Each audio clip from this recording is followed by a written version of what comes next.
हदीस पाक सुनेंगे आपकी तबीयत बड़ी ठंडी होगी।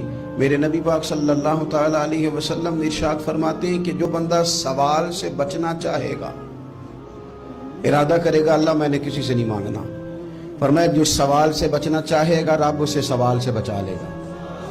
और जो लोगों से बेनियाज होना चाहेगा, कहेगा या अल्लाह मुझे दुनियादारों का मोहताज ना बनाओ, अपनी बारगाह से अता फरमा। जो लोगों से बेनियाज होना चाहेगा अल्लाह लोगों से बेनियाज कर देगा।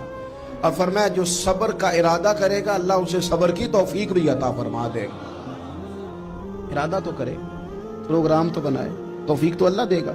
जो सब्र का इरादा करेगा अल्लाह सब्र की तौफीक भी अता कर देगा। और हुजूर सल्लल्लाहु ताला अलैहि वसल्लम फरमाने लगे, याद रखो किसी बंदे को जो बेहतरीन तोहफा दिया गया है ना, अगर किसी को कोई बेहतरीन अतिया मिला है तो फिर अल्लाह ताला ने उसे सब्र अता फरमाया। ये बेहतरीन तोहफा है, इससे जिंदगी सवर जाती है, इससे इंसान बावकार और मुतमईन हो जाता है, इससे उसके शब रोज आसानी से बीतते, वो दुनिया की पगडंडियों से आसानी से गुजर के अल्लाह की बारगाह आली मर्तबत में सरखुरू होकर हाजिर हो जाता है। लेकिन अगर बेहौसला हो, सब्र ना हो, फिर नुकसान रोज बरोज बढ़ता है। और फिर मेरे रसूल पाक सल्लल्लाहु ताला अलैहि वसल्लम इरशाद फरमाते हैं कि असल बात यह है कि अल्लाह ताला ना किसी बंदे का दर्जा बुलंद करने का इरादा फरमाता है, लेकिन उसके अमाल इस तरह के नहीं होते कि उसका दर्जा बुलंद किया जाए। अब रब क्या करता है, अल्लाह ताला उसको माल की, जान की, औलाद की किसी मुश्किल में डाल देता है। उस मुसीबत पर वो बंदा सब्र करता है तो अल्लाह ताला उसका दर्जा बुलंद फरमा देता है।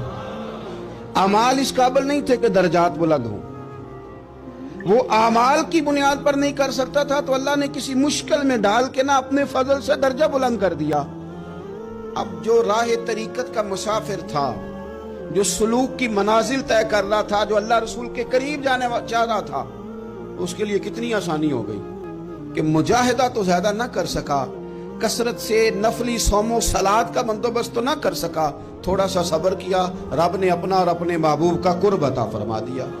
तो ये तो आप सब्र करने के लिए जब निकले हैं तो आपने तो रब रसूल को पा लिया। ये सब्र तो वो वाला सफर है जिसकी जो मंजिल है वो अल्लाह रसूल का कुर्ब है। हम लोग थोड़ी थोड़ी बातों में हौसला हार जाते हैं, सब्र छोड़ जाते हैं, परेशानी बढ़ जाती है। पता नहीं ऐसे महसूस होता है कि जैसे यही बंदा दुनिया का सबसे दुखी बंदा है। तो एक तो ये कि जाती हैसियत से सब्र करे, एक ये कि फिर दुश्मन का जब मुकाबला हो, आमन नुस्बिरु व साबिरु, आपका जब मुकाबला सामने किसी के साथ हो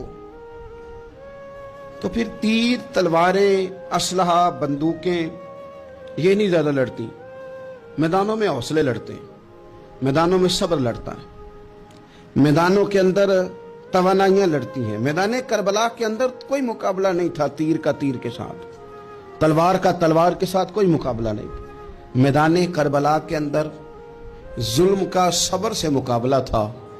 फतह के डंके यजीद ने बजाए थे, जश्न इब्ने ज़ियाद ने मनाया था, लेकिन क़यामत तक अल्लाह ने जो फतह अता फरमाई है तो वो हुसैन इब्ने अली के सब्र को अता फरमाई,